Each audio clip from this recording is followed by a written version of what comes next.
comment j'ai scalé un SaaS à 4000 par mois en dedans de un seul mois, puis comment que ce SaaS-là, je l'ai rescalé down à 0$ par mois au cours d'une année et pourquoi. Donc, je vous explique c'est quoi que j'ai construit. C'était un cold email infrastructure. Donc, pour ceux qui savent pas c'est quoi un cold email, c'est habituellement un cold email, c'est quand tu envoies un email à un prospect pour lui demander « Hey, ça te tente-tu que d'utiliser mes services? » Fait que, mettons, si c'est un marketing agency, tu veux envoyer ça peut-être à du monde qui ont des brands, tu veux savoir s'ils ont besoin de quelqu'un pour runner leurs ads, tu vas envoyer un email à ton prospect ici pour lui demander « Hey, es-tu intéressé à ça? » L'affaire, c'est que ça, c'est rarement... ça n'a pas un reply rate haut, fait qu'il n'y a pas beaucoup de monde qui répond à ces emails-là, puis la seule façon de contrer ça, c'est de faire du gros volume sale. Par contre, si mettons tu as un email account puis tu vas envoyer 100 emails par jour, ben il y a des grandes chances que ton prospect, un de tes prospects ou 3 de tes prospects, il te report. Puis quand il te report, ben là ta réputation elle descend. Puis tranquillement pas vite, tu vas arrêter de lander dans le inbox de tes prospects, tu vas lander dans leur spam. Donc, comment que avec les cold emails, tu peux passer à travers ça, c'est d'avoir plus qu'un compte ici. Donc ici tu as mettons je vais vous expliquer l'infrastructure. Donc, comment ça va marcher, c'est que d'habitude, tu vas avoir, mettons, 4 comptes. Là. D'habitude, on va aller jusqu'à 100 comptes. Puis, tous ces comptes-là, ils vont être sur plus qu'un domaine. Donc, tu vas acheter plusieurs domaines sur GoDaddy, comme par exemple swag.com. Puis là, tu vas prendre une alternative. Tu vas appeler ça goswag.com. Puis, tu vas mettre 2 comptes par swag.com. Donc, mettons, tu pourrais avoir, tu pourrais avoir john.com. Tu pourrais avoir jean.goswag.com ou john.goswag.com, puis là, tu vas avoir plein de comptes comme ça. Puis avec ça, ben, tu peux envoyer comme 20 emails par jour par compte. Fait que rapidement, tu vas commencer à scaler puis pouvoir envoyer jusqu'à 1000 emails par jour. L'affaire avec ça, c'est que ça coûte quand même cher. Fait que ça coûte 10$ par mois pour un compte, peut-être même plus, je sais plus c'est quoi ces jours-ci. Fait que mettons 10 fois 30, t'es rendu à 300$ par mois juste pour envoyer des comptes, des emails. Puis en plus de ça, il faut que tu payes ton domaine à 20$ par an. Fait que rapidement, ça te coûte cher.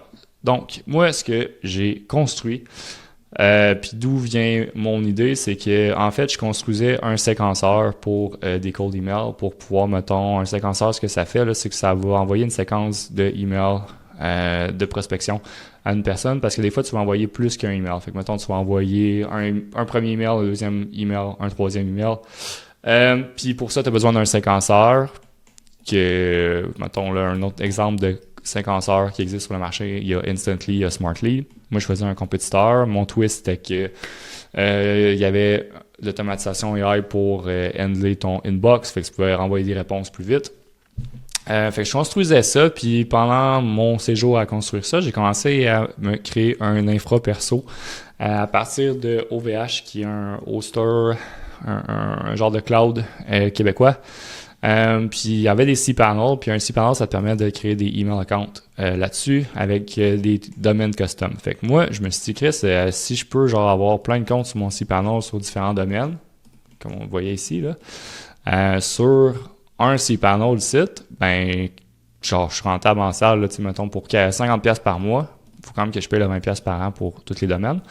Mais tous mes comptes sont gratuits. Fait que je me suis dit, je peux scaler en maudit. Puis là, j'ai commencé à utiliser ça pour moi-même. J'ai commencé à faire de la prospection avec ça, puis j'avais des bons résultats. Fait que là, je me suis dit, hey, peut-être que je peux vendre ça, en fait, là, ou en même temps de vendre ça, je pourrais vendre mon infrastructure ici que je me suis fait custom. J'ai commencé à me faire des automatisations pour que ce soit facile de créer des comptes dans cPanel à partir d'une interface. Puis là, j'ai fait ce petit tweak-là, random. Si t'es intéressé dans un infra privé, c'était dans le temps que j'offrais. En tout cas, on n'ira pas dans l'IP, c'est quoi, là, mais c'est comme, tu sais, tu peux avoir pratiquement infini domaines sur un même plan. Puis tu peux avoir infini email account. Fait que je me suis dit, Chris, c'est ça, je vais essayer de vendre ça. Wow. Puis là, j'ai fait un 4-time markup. Fait que je vendais ça à 197$ par mois. Fait que c'est US en plus. Fait que c'est plus que ça, c'est en canadien, là. Fait que j'avais un méchant bon markup, j'avais une bonne marge de profit, puis overnight, il y a quelques personnes qui ont repartagé ça sur leur compte, que j'avais des contacts. Là, j'avais environ 500 followers sur X, Twitter, whatever. Puis overnight, je me suis réveillé, j'avais 25 DM qui me disaient « Hey man, ça m'intéresse ». Fait que j'ai fait des calls, du cédule avec la personne, ou des fois... En fait, même avant ça, il y a quelqu'un qui m'avait juste acheté ça, random. J'étais genre... On n'avait même pas jumpé sur un call, il m'a juste acheté le plan. Il y avait un plan à 97 aussi, $, par mois. Il l'a buy, puis je me suis rendu compte « Oh yo, faut que je serve ce customer-là ». Parce que au début, je vendais ça, là, mais comme j'avais mon landing page, puis là, ça, c'est du... ça, c'était Hustler Honesty, là, mais j'avais juste un landing page, là, puis tu sais, j'avais des automatisations de fait de mon côté pour mon infra, mais comme ça se calait pas, là, genre, il y avait pas du multicompte puis tout. Fait que là, il a fallu je pense en une journée et demie, là, j'ai tout écrit mon code, balabing balaboum pour l'infra, pour que la personne puisse utiliser son compte puis tout. Puis c'est ça. Fait que j'ai rushé, mais Chris, des fois, faut passer. Des fois, tu sais pas si quelqu'un va acheter de quoi, fait que t'es mieux de juste soft launch, je sais pas si on appelle ça de même, là, mais c'est ça. Puis fait que là, après ça, j'ai écrit ce petit tweet-là, puis tout le monde repose. J'avais 25 DM, j'ai landé plein de clients. Je jumpais sur des calls, je revendais mon affaire. Puis après ça, même chose, j'allais sur Twitter. J'avais une bonne tactique LinkedIn, là, pour vrai, c'est que je checkais, mettons, des influenceurs dans le space, dans le space du cold email. Je checkais c'est quoi qu'ils faisaient comme post. Puis des fois, les posts étaient un peu à propos d'infrastructure privée. Fait que là, j'allais voir les personnes qui commentaient, qui likaient. Puis je leur disais, hey, j'ai vu que t'as blablabla sur ce post-là. Est-ce que, tu sais, un infra qui fait ça, puis qui performe comme ça pourrait t'intéresser? Puis là, le monde répondait, ah ouais, man, ça pourrait être cool. Puis là, j'ai landé plein d'affaires de même. Puis là, des fois, ils me ghostaient. Puis là, le truc, quand ils te ghostent, c'est que tu drops un voicemail. Puis là, j'avais comme 20 personnes là, j'attendais des réponses. En 1 heure, je drop 20 voicemails, customize, caféiné, puis let's go. Aussi, j'ai eu des leads à partir de des directory websites. Fait que je pense que c'était des coldemailtools.com, mettons, du monde qui avait des directory websites qu'on appelle. Puis éventuellement, il y a du monde qui ont vu ça, puis qui était comme « Ah man, j'ai vu ton tour là-dessus, ça m'intéresse. » Fait que j'ai eu des leads à partir de ça que j'ai closé aussi.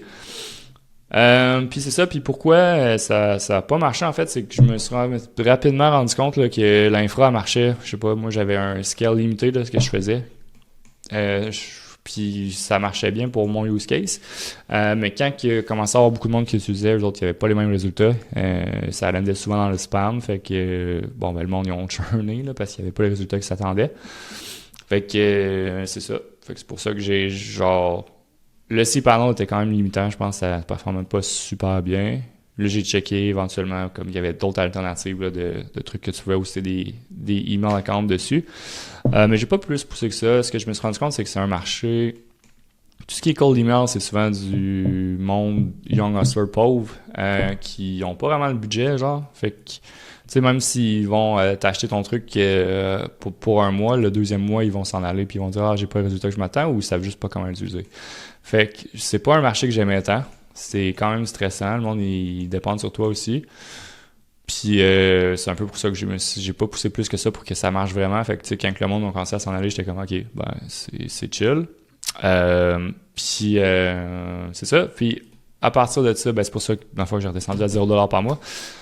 Puis j'ai pas de stress à propos de ça. Je suis content de ça. Il y a beaucoup de monde là, qui pense que mettons un SaaS, ça va être de l'argent passive, c'est absolument pas ça en fait, là, c'est beaucoup de support à la clientèle. Là, tu vas te rendre compte que tes users, tu penses qu'ils sont intelligents, mais rapidement. Puis moi, j'avais buildé un tool vraiment pour les super users. Je pensais que le monde allait être smart puis comme savoir comment l'utiliser. Non, il était pas tant connaissant. Tu sais, il renait des cold email agency, mais il savait pas comment que ça marchait tant que ça, les cold email. Fait que lesson learned. Pas mal ça. Inertie, là, ça a été un gros. Quand j'ai vu que ça a marché, j'ai rapidement pogné la balle, là, puis j'ai comme run it up, comme ils appellent. J'ai pas lâché. J'attends que je me rende compte que Chris, ça marchait pas super bien. Puis là, c'est sûr que quand je me suis rendu compte que ça marchait pas super bien, j'ai arrêté de pousser pour le vendre. Je me suis dit, on va attendre, voir c'est quoi les résultats pour vrai. Puis finalement, ça marchait pas super bien, fait que j'ai pas poussé plus que ça. Mais ouais, inertie, ça a été super important. Là. Quand tu commences à avoir de l'attraction, faut pas que tu lâches. Là. En business, là, c'est ça le nom de la guerre. Quand t'es tellement occupé, t'as même pas de stress, t'as même pas le temps de te douter de toi-même. Là. C'est malade, puis c'est ça qu'il faut. Tu vas avoir beaucoup de up and down, là, tu sais. Au début, genre, il y a du monde qui me disait, ça marchait pas pantoute, mon infra. Pour du monde, ça marchait bien quand même. Fait que là, quand je voyais le monde, ça marche pas pantoute, là, j'avais des heart attacks, là. J'étais comme, non, man, c'est la fin, ça marchera pas. Puis, tu sais, il faut relativiser, là, se rendre compte que c'est juste une business. Moi, j'avais d'autres trucs sur le side, là, que je faisais beaucoup de services, là. Fait que c'est pas la fin du monde, là. C'est tu vas avoir des up and down, ça fait partie de la game. Niveau marketing, là, je me suis rendu compte que je pensais que le monde était tout le temps honnête, là, mais en marketing, le monde, il inventait des trucs, là. Je me suis rendu compte. Tu sais, moi, j'avais un cold email first searcher, je comprenais comment ça marchait, pas mal, comment avoir des résultats. Puis je me suis rapidement rendu compte que le monde inventait des trucs. Fait que, tu sais, ils rajouté une nouvelle twist à leur infrastructure de cold email qui faisait pas de différence. Puis là, ils disaient que c'était la nouvelle clé qui va permettre d'avoir des résultats incroyables. Puis, tu sais, moi, j'ai vu du monde ils ont continué de faire ça pendant un bout, là. Je savais que leur infrastructure était pas terrible. Puis en fait, il y a encore du monde à ce jour qui font ça, là, que leur infrastructure est pas terrible, ils ont pas de secret, mais qui continuent à vendre de la sauce, tu sais, puis bon, eux autres sont à l'aise là-dedans, moi, c'est pas ma vie, c'est pas ce que j'ai envie de faire. C'est correct, chacun leur vie, mais marketing, c'est pas tout le temps honnête. Network effect fait quoi? Un genre de... Tu sais, quand j'ai eu mes reposts ici, là, ça a fait toute la différence, là. C'est ça qui m'a propulsé. Fait que, tu sais, des fois, tu sais, c'est pas du monde que j'essayais d'avoir de mon bord ou quoi que ce soit, c'est juste du monde avec qui j'ai parlé comme je trouvais cool.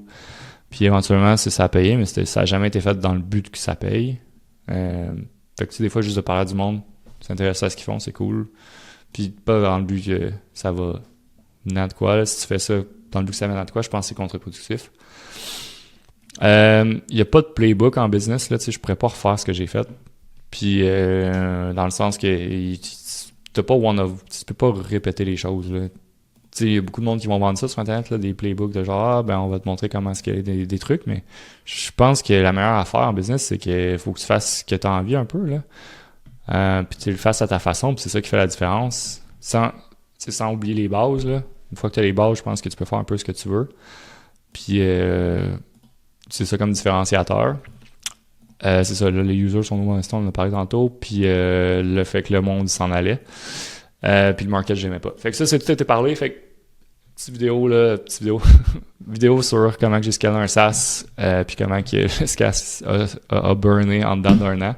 C'est peut-être ça le titre que j'aurais dû mettre, là. Comment le SaaS a fucking burn down en dedans d'un an. C'est ça. C'est le genre de vidéo que je vais faire, là. Je parle de programmation, de projet de software que j'ai fait en tant qu'entrepreneur. Ça, c'est mon gros SaaS, là, mon gros success story, qui n'est pas tant un success story, mais après ça, j'ai pivoté plus vers le service parce que c'est ça que j'avais des clients dedans qui faisaient beaucoup d'argent, plus que du 4 000 par mois.